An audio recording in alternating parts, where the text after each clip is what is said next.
Hi all, welcome to our channel turning ബേസി. അപ്പം നമ്മൾ അസിസ്റ്റൻ്റ് പ്രിസൺ ഓഫീസർ എക്സാം എഴുതുന്നതിന് മുന്നോടിയായിട്ടുള്ള 6ാമത്തെ ക്ലാസ്സാണ് ഇന്ന് എടുക്കാനായിട്ട് പോകുന്നത്. അപ്പം നമുക്ക് ക്ലാസ്സിലോട്ട് കിടക്കാം. ആദ്യത്തെ ചോദ്യം, താഴെ പറയുന്നതിൽ മത്സ്യയിനത്തിൽ പെടാത്തവ ഏതാണെന്നാണ് ചോദിച്ചിരിക്കുന്നത്. താഴെ പറയുന്നതിൽ മത്സ്യയിനത്തിൽ പെടാത്തവ: ചെമ്മീൻ, തിരണ്ടി, ആരൽ, സക്കർ ഫിഷ്. ഇതിലേതാണ് മത്സ്യയിനത്തിൽ പെടാത്തതെന്ന് ചോദിച്ചാൽ ഓപ്ഷൻ എ ചെമ്മീനാണ്. ചെമ്മീൻ എന്ന് പറയുന്ന മത്സ്യത്തിൻ്റെ ഇനത്തിൽ പെടുന്നതല്ല. ലോകത്തിലെ ആദ്യത്തെ 6G പരീക്ഷണ ഉപഗ്രഹം വിക്ഷേപിച്ച രാജ്യം ഏതാണെന്ന് ചോദിച്ചാൽ അത് ചൈനയാണ്. ലോകത്തിലെ ആദ്യത്തെ 6G പരീക്ഷണ ഉപഗ്രഹം വിക്ഷേപിച്ച രാജ്യം ചൈന. ആകാശത്തിന്റെ നീല നിറത്തിന് കാരണമായ പ്രതിഭാസത്തിന്റെ പേര് എന്ന് പറയുന്നത് വിസരണമാണ്. ആകാശത്തിന്റെ നീല നിറത്തിന് കാരണമായ പ്രതിഭാസത്തിന്റെ പേര് വിസരണം. 2022 ഫിഫ വേൾഡ് കപ്പുമായി ബന്ധപ്പെട്ട് താഴെ പറഞ്ഞാൽ ശരിയായ ഉത്തരം തിരഞ്ഞെടുക്കാനാണ് പറഞ്ഞിരിക്കുന്നത്. ഇവിടെ ശരിയായിട്ട് കൊടുത്തിരിക്കുന്ന ഓപ്ഷൻ ബി ആണ്. 1, 2, 4. മൂന്നാമത്തെ സ്റ്റേറ്റ്മെന്റ് തെറ്റാണ്. അർജന്റീന 3ാമതും കപ്പ് നേടി. പ്ലെയർ ഓഫ് ദി ടൂർണമെന്റ് ആയിട്ട് മെസ്സി തിരഞ്ഞെടുക്കപ്പെട്ടു. കിലിയൻ എംബാപ്പെ ഗോൾഡൻ ബൂട്ട് നേടി. ഈ 3 സ്റ്റേറ്റ്മെന്റുമാണ് 2022 ഫിഫ വേൾഡ് കപ്പുമായി ശരിയായിട്ട് കൊടുത്തിരിക്കുന്നത്. അർജന്റീന 3ാമതും കപ്പ് നേടി. പ്ലെയർ ഓഫ് ദ ടൂർണമെന്റ് ആയിട്ട് തിരഞ്ഞെടുത്ത മെസ്സിയെയാണ്. കിലിയൻ എംബാപ്പെ ഗോൾഡൻ ബൂട്ട് സ്വന്തമാക്കി അല്ലെങ്കിൽ നേടിയെന്നാണ് പറയുന്നത്. അടുത്തത്, കേരളത്തിലെ പാരമ്പര്യേതര ഊർജ്ജ സ്രോതസ്സുകളെ കുറിച്ച് പഠനം നടത്തുന്ന ഏജൻസി ഏതാണെന്ന് ചോദിച്ചാൽ അത് അനേർട്ട് ആണ്. NERT. അനേർട്ടിന്റെ ഫുൾ ഫോം എന്താണ്? Agency for new and renewable energy research and technology എന്ന് പറയുന്നതാണ് അനേർട്ട്. കേരളത്തിലെ പാരമ്പര്യേതര ഊർജ്ജ സ്രോതസ്സുകളെ കുറിച്ച് പഠനം നടത്തുന്ന ഏജൻസിയാണ് അനേർട്ട് എന്ന് പറയുന്നത്. അതിന്റെ ഫുൾ ഫോം ചോദിച്ചാൽ agency for new and renewable energy research and technology എന്ന് പറയുന്നതാണ്.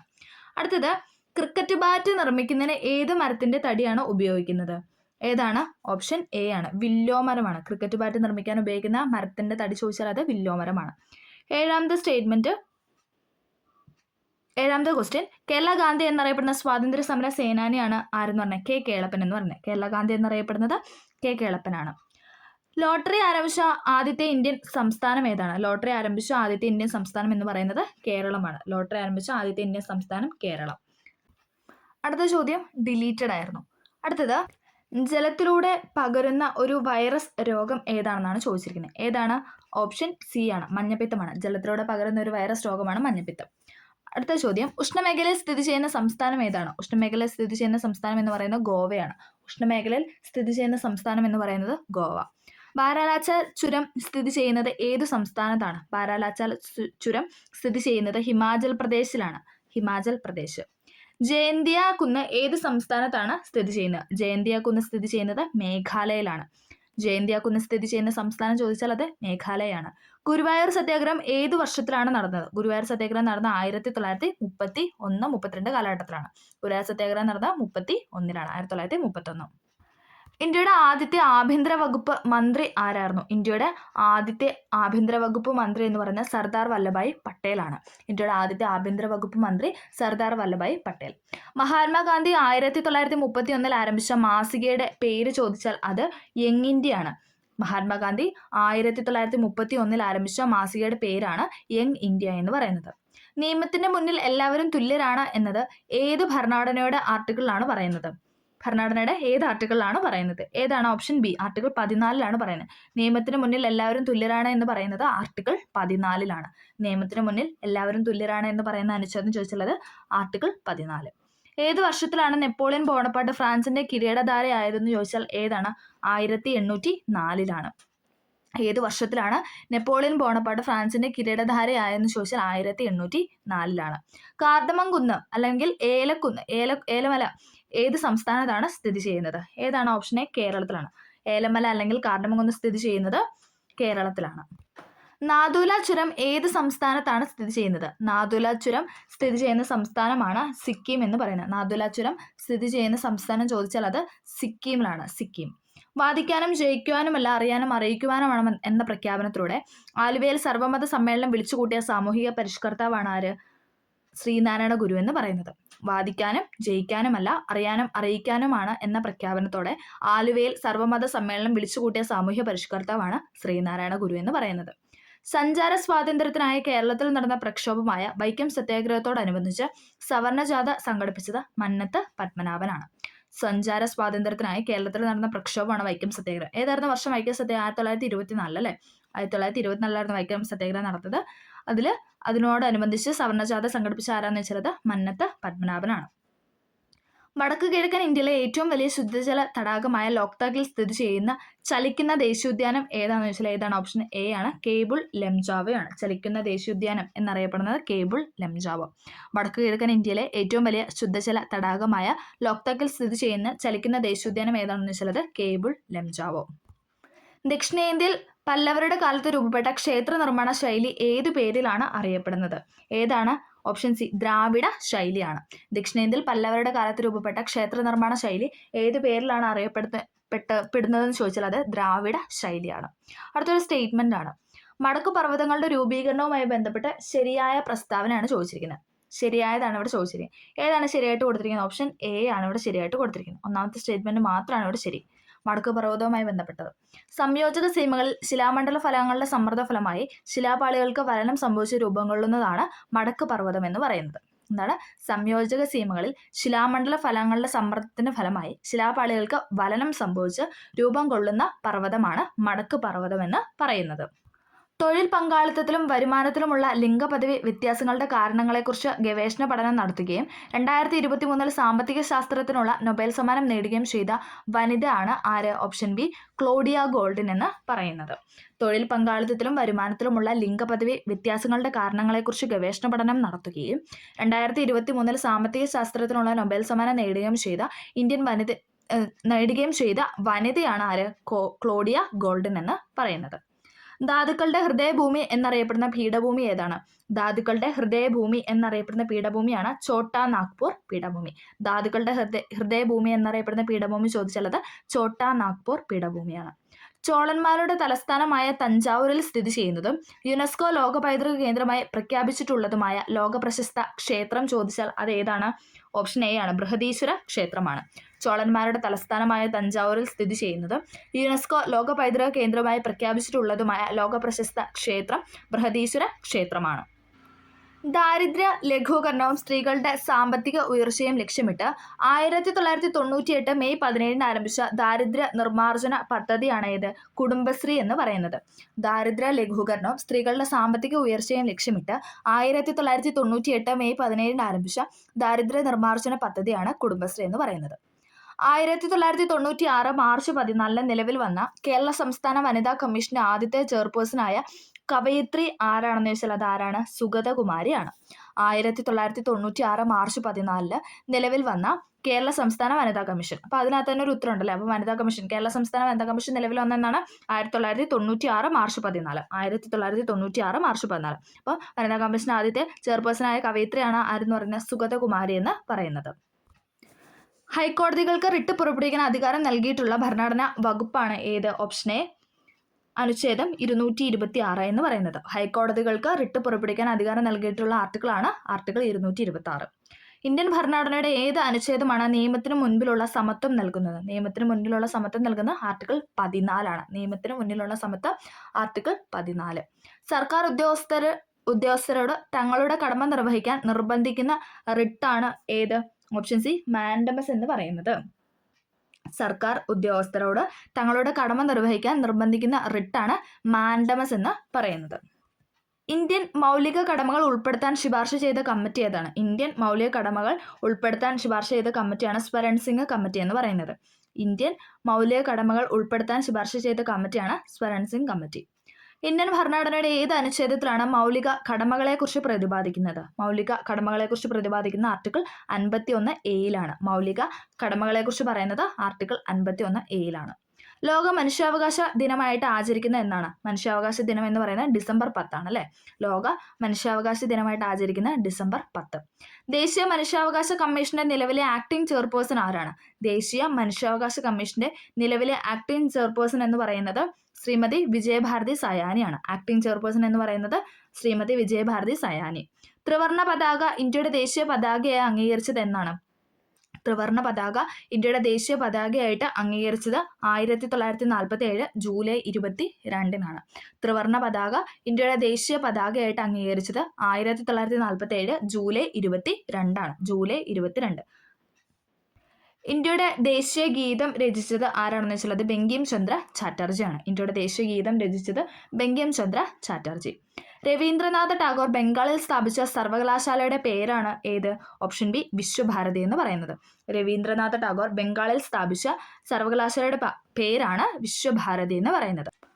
1888 അരുവിപ്പുറത്ത് ശിവപ്രതിഷ്ഠ നടത്തിയ സാമൂഹിക പരിഷ്കർത്താവാണ് ശ്രീനാരായണ ഗുരു എന്ന് പറയുന്നത്.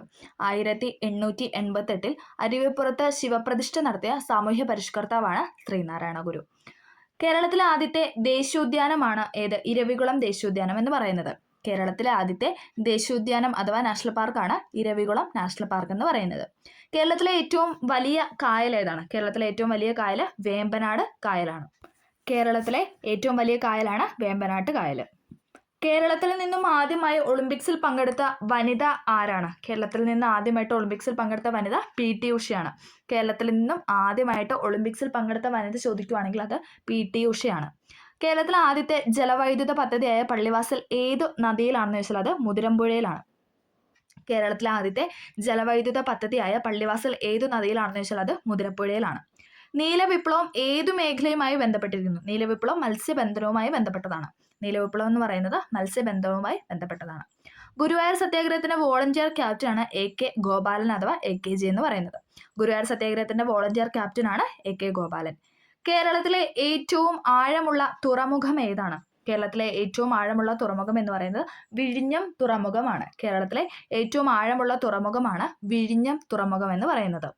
കേരളത്തിലെ ആദ്യത്തെ മാതൃകാ മത്സ്യബന്ധന ഗ്രാമം ഏതാണ്? കേരളത്തിലെ ആദ്യത്തെ മാതൃകാ മത്സ്യബന്ധന ഗ്രാമം എന്ന് പറയുന്നത് കുമ്പളങ്ങിയാണ്. കേരളത്തിലെ ആദ്യത്തെ മാതൃകാ മത്സ്യബന്ധന ഗ്രാമം കുമ്പളങ്ങി. ആധുനിക കാലത്തെ മഹാത്ഭുതം എന്ന് ഗാന്ധിജി വിശേഷിപ്പിച്ചത് എന്തിനാണെന്ന് വെച്ചാൽ ക്ഷേത്രപ്രവേശന വിളംബരത്തെയാണ്. 1936 ക്ഷേത്രപ്രവേശന വിളംബരത്തെയാണ് ആധുനിക കാലത്തെ മഹാത്ഭുതം എന്ന് ഗാന്ധിജി വിശേഷിപ്പിച്ചത്. ആധുനിക കാലത്തെ മഹാത്ഭുതം എന്ന് ഗാന്ധിജി വിശേഷിപ്പിച്ചത് ക്ഷേത്രപ്രവേശന വിളംബരത്തെയാണ്. കാവിയും കമണ്ഡലവും ഇല്ലാത്ത സന്യാസി എന്നറിയപ്പെട്ടത് ആരാണെന്ന് വെച്ചാൽ അത് ചട്ടമ്പി സ്വാമികളാണ്. കാവിയും കമണ്ഡലവും ഇല്ലാത്ത സന്യാസി എന്നറിയപ്പെട്ടിരുന്നത് ചട്ടമ്പി സ്വാമികളെയാണ്. ചട്ടമ്പി സ്വാമികൾ. 54ാമത് ദാദാസാഹിബ് ഫാൽക്കെ പുരസ്കാരം നേടിയ വ്യക്തി എന്ന് പറയുന്നത് മിഥുൻ ചക്രവർത്തിയാണ്. 54ാമത് ദാദാസാഹിബ് ഫാൽക്കെ പുരസ്കാരം നേടിയ വ്യക്തിയാണ് മിഥുൻ ചക്രവർത്തി. ഇംഗ്ലീഷ് ഈസ്റ്റ് ഇന്ത്യ കമ്പനിക്കെതിരെ നടന്ന കേരളത്തിലെ ആദ്യത്തെ സംഘടിത കലാപമാണ് ഏത്? ആറ്റിങ്ങൽ കലാപം എന്ന് പറയുന്നത്. സംഘടിത കലാപമാണ് ഇവിടെ ചോദിച്ചിരിക്കുന്നത്. ഏതാണത്? ആറ്റിങ്ങൽ കലാപമാണ്. ഇംഗ്ലീഷ് ഈസ്റ്റ് ഇന്ത്യ കമ്പനിക്കെതിരെ കേരളത്തിൽ നടന്ന ആദ്യത്തെ സംഘടിത കലാപമാണ് ആറ്റിങ്ങൽ കലാപം എന്ന് പറയുന്നത്. പൊയ്കയിൽ യോഹന്നാനുമായി ബന്ധപ്പെട്ട് താഴെ പറയുന്നത് ശരിയായ പ്രസ്താവനയാണ് ചോദിച്ചിരിക്കുന്നത്. ശരിയായതാണ് ചോദിച്ചിരിക്കുന്നത്.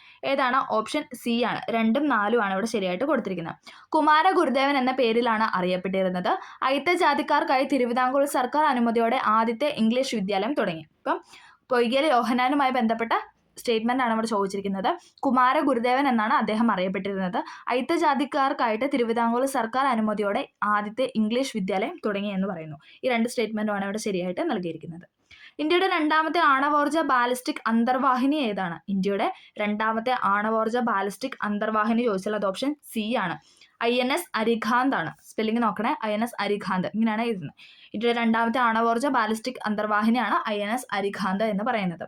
താഴെ തന്നിരിക്കുന്നതിൽ ശരിയായ ജോഡി കണ്ടെത്താനാണ് പറഞ്ഞിരിക്കുന്നത്. ഇവിടെ ഓപ്ഷൻ B ആണ് ശരിയായിട്ട് കൊടുത്തിരിക്കുന്നത്. 2ഉം 4ഉം.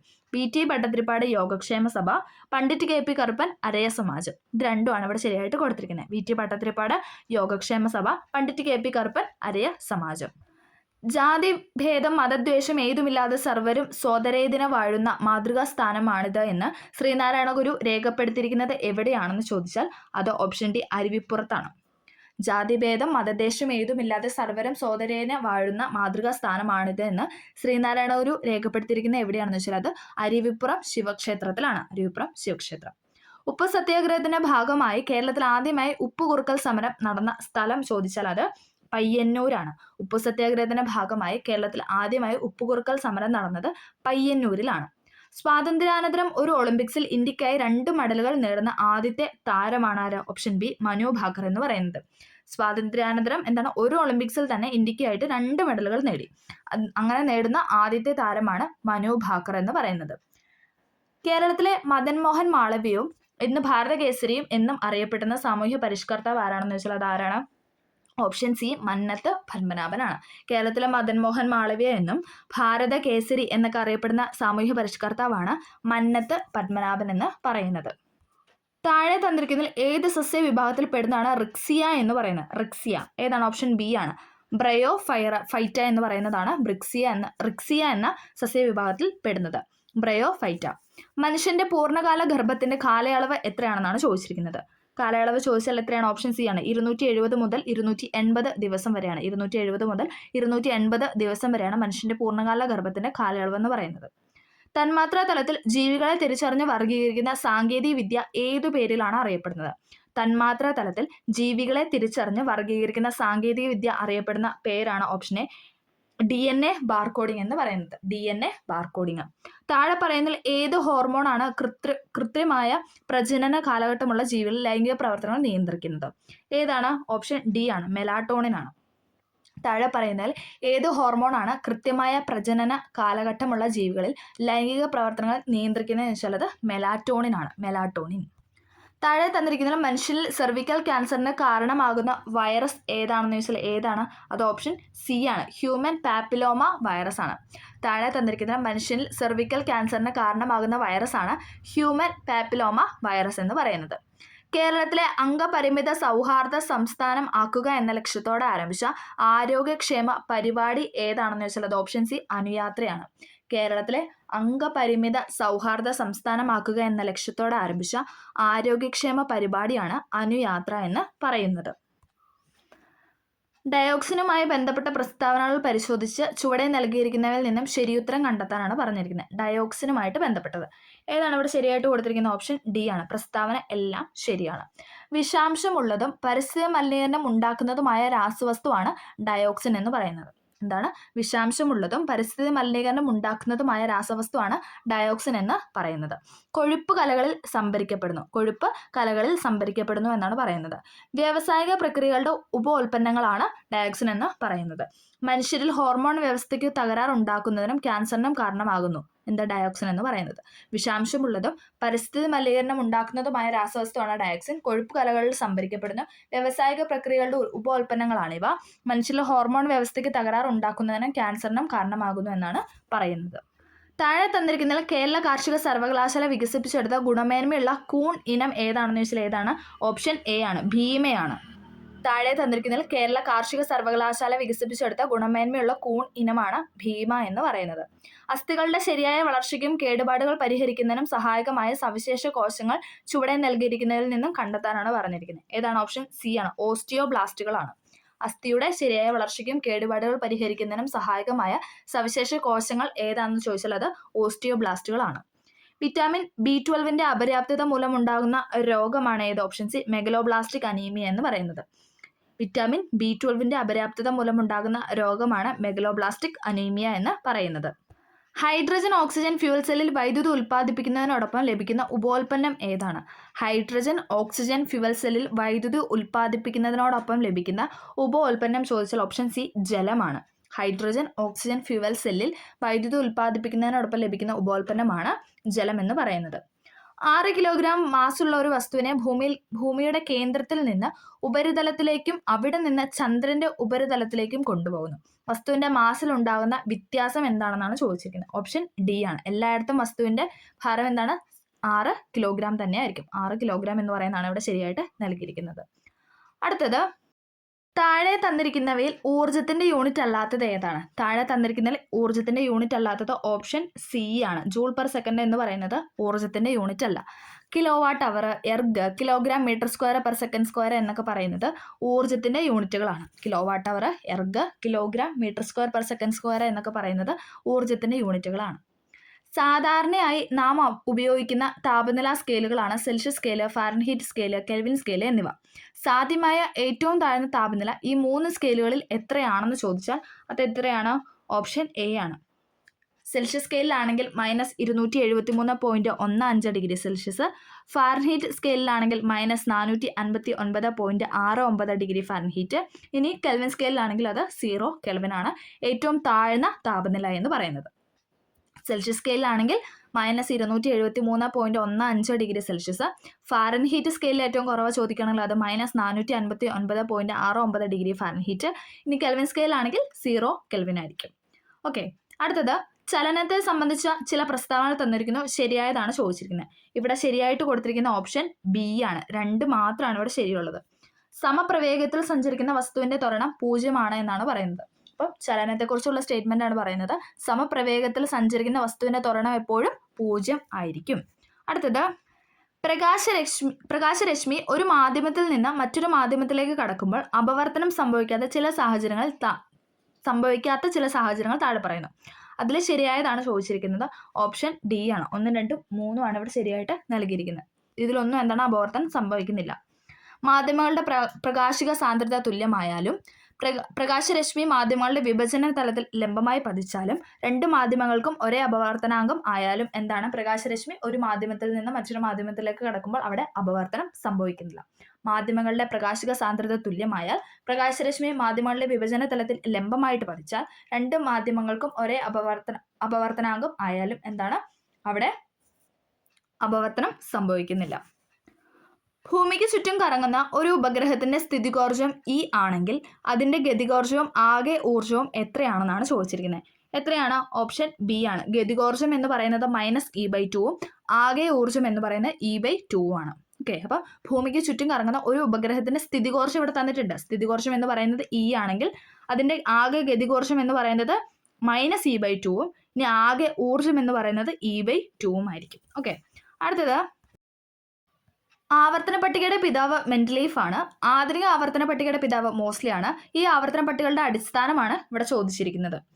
ഏതാണ്? ഓപ്ഷൻ എ ആണ്. ഈ ക്വസ്റ്റിനിൽ തന്നെ നമുക്ക് ഉത്തരങ്ങളുണ്ട് അല്ലേ. ആവർത്തന പട്ടികയുടെ പിതാവ് എന്നറിയപ്പെടുന്ന മെൻഡലീഫ് ആണ്. PYQ ആണ് അല്ലേ. ആവർത്തന പട്ടിക പിതാവ് ചോദിച്ചാൽ അത് മെൻഡലീഫ് ആണ്. ആധുനിക ആവർത്തന പട്ടികയുടെ പിതാവ് മോഡേൺ പീരിയോഡിക് ടേബിളിന്റെ മോസ്ലി ആണ്. മോഡേൺ പീരിയോഡിക് ടേബിൾ മോസ്ലി ആണ്. അപ്പോൾ അവരുടെ കണ്ടുപിടുത്തത്തിന്റെ അടിസ്ഥാനമാണ് ചോദിച്ചിരിക്കുന്നത്. മെൻഡലീഫ് അറ്റോമിക മാസിന്റെ അടിസ്ഥാനത്തിലും മോസ്ലി ആണെങ്കിൽ അറ്റോമിക നമ്പറിന്റെ അടിസ്ഥാനത്തിലും. മെൻഡലീഫ് ആണെങ്കിൽ അറ്റോമിക മാസിന്റെ അടിസ്ഥാനത്തിലും മോസ്ലി ആണെങ്കിൽ അറ്റോമിക നമ്പറിന്റെ അടിസ്ഥാനത്തിലുമാണ് ആവർത്തന പട്ടികയുടെ തരംതിരിവ് കാണിച്ചിരിക്കുന്നത്. ഓക്കെ, ആവർത്തന പട്ടികയുടെ പിതാവ് എന്നറിയപ്പെടുന്ന മെൻഡലീഫ് ആണ്. ആധുനിക ആവർത്തന പട്ടികയുടെ പിതാവ് മോസ്ലി ആണ്. മെൻഡലീഫ് കണ്ടുപിടിച്ച അറ്റോമിക മാസിന്റെ അടിസ്ഥാനത്തിലും മോസ്ലി കണ്ടുപിടിച്ചത് അറ്റോമിക നമ്പറിന്റെ അടിസ്ഥാനത്തിലുമാണ്.